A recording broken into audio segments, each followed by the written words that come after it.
Of Monday, August 16th, the CDC extended the eviction protection until October 3rd. The Supreme Court is getting ready to challenge the extension. The economy is showing signs of slowing down. Consumer sentiment has been falling rapidly, and I'll let you know why. A federal judge is reinstating Donald Trump's Remain in Mexico policy. The judge said the Biden administration illegally terminated the program. The Democrats are fighting for a tax deduction that will greatly help out millionaires and billionaires. Some Democrats are outraged at their own party. The Taliban has taken over Afghanistan. The Afghan president has fled the country. The drought in America is threatening ecosystems, water for farmers, and drinking water supplies. Another problem is, with less water, dams are producing less hydroelectricity, and it's becoming a big concern in the West and Southwest. On June 29th, the Supreme Court ruled 5-4 that the CDC eviction protection was unconstitutional. Justice Kavanaugh decided to keep the eviction protection in place until the end of July because it was close to expiration. Justice Kavanaugh said, if the government wants to extend the CDC eviction protection, it needs to be voted on by Congress. On August 3rd, without a vote by Congress, the CDC extended the eviction protection until October 3rd. Over the weekend, the U.S. Court of Appeals gave the CDC until the middle of this week to respond. The Justice Department will be defending the CDC. A ruling is expected by Thursday. Consumer sentiment is dropping real fast because of the Delta variants, inflation, and unemployment. JP Morgan Chase analyzed credit card and debit card spending data transactions. They're reporting a sharp drop in spending since mid-July. Spending at restaurants is down. Spending at hotels and lodging is down big compared to a few weeks ago. And spending on airlines has plunged. Consumer sentiment readings have plummeted to a score of 70 from 81. This is the lowest reading since 2011. This is also the quickest one-month drop since April of 2020 when the lockdowns began. In political news, we're going to take a look at the border situation. During the summer months, historically speaking, illegal crossings usually fall because of the hot weather. We've been going through heat waves, but the number of illegal crossings continued to go up. In May, 180,000 migrants were stopped. In June, it increased to 188,000. In July, it increased to 212,000. July has been the highest monthly total since April of 2000. America just started the controversial expulsion flights. This is a program that flies unauthorized immigrants to southern Mexico. And a lot of these people, they're not Mexicans, they're from Central America. U.S. officials say they hope that these unauthorized immigrants return to their home countries instead of the U.S. border. Homeland Security Secretary Alejandro Mayorkas said the migrants are being taken to where it's more difficult to try again. Activists that support illegal immigration are saying that this is inhumane because migrants are being dropped off in locations where their safety may be put at risk.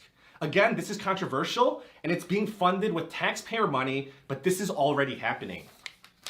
A federal judge in Texas told the Biden administration that they need to reinstate the Trump-era policy known as the Remain in Mexico program. This program makes asylum seekers wait in Mexico for their court hearing instead of allowing them to wait in America.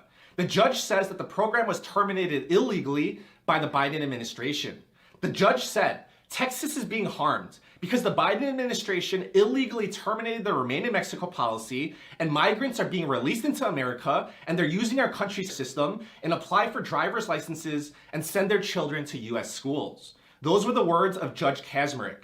The judge said, if the Biden administration wants to end the program, it needs to be voted on by Congress. The judge gave a 7-day leeway for the ruling to go into effect.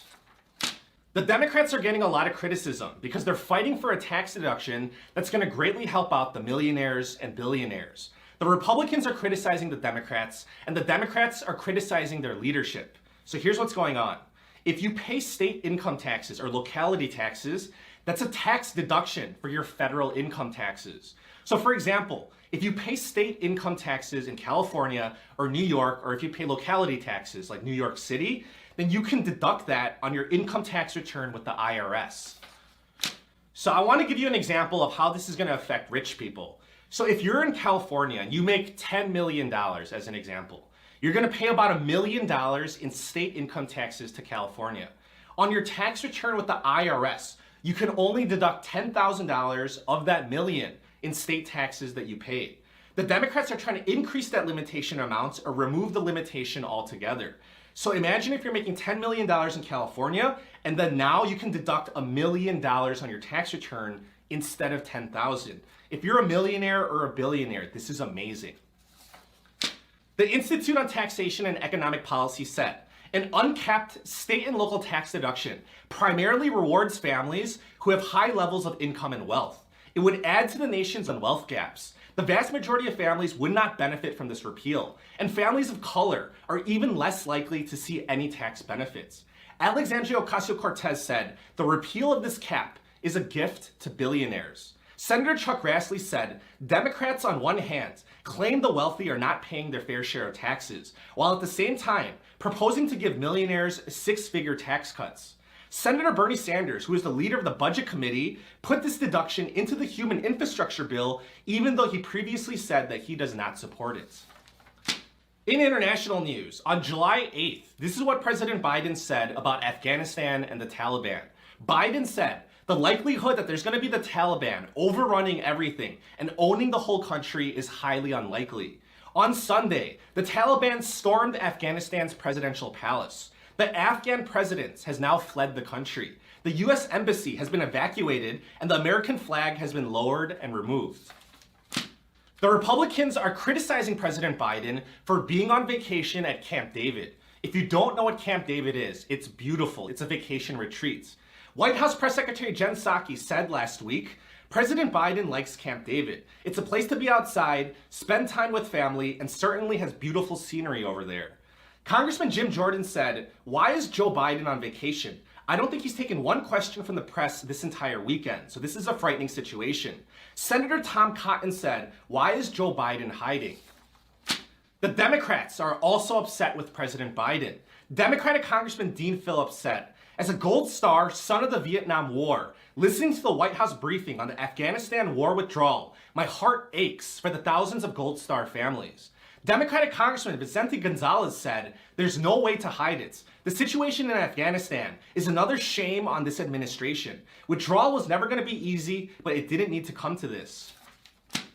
In current events, the drought is ongoing in the West and Southwest. The Hoover Dam provides hydroelectric power to 1.3 million people in California, Nevada, and Arizona. Because of the droughts, the water level at Lake Mead, which powers the Hoover Dam, has now fallen to 1,068 feet. This is the lowest level since the construction of the dam in the 1930s. Over the past 20 years, the water level at Lake Mead has fallen by 130 feet. As the water level falls, the water pressure that powers the turbines decreases, so less electricity is being generated. If the water level drops by another 118 feet down to 950 feet, Hoover Dam will need to shut down. At 950 feet, the water level would fall below the turbines that power the dam. The Oroville Dam in California went offline just a little over a week ago. The dam was powering 800,000 homes when water levels were high and the dam was operating at full capacity. The water level has fallen so low that it had to shut down for the first time since it was built in 1967. There's not enough water to spin the turbines to produce electricity. And I wanted to leave you with this interesting news about space travel. Elon Musk, the founder and CEO of SpaceX, says that SpaceX will be ready to take people to the moon by 2023. NASA is working with SpaceX on a program called Artemis to launch a manned mission to the moon. Elon Musk says that he wants to send 1 million people to Mars by the year 2050. His rocket and spacecraft called Starship will be a reusable spacecraft that can carry 100 people at a time to Mars. That's the news for today.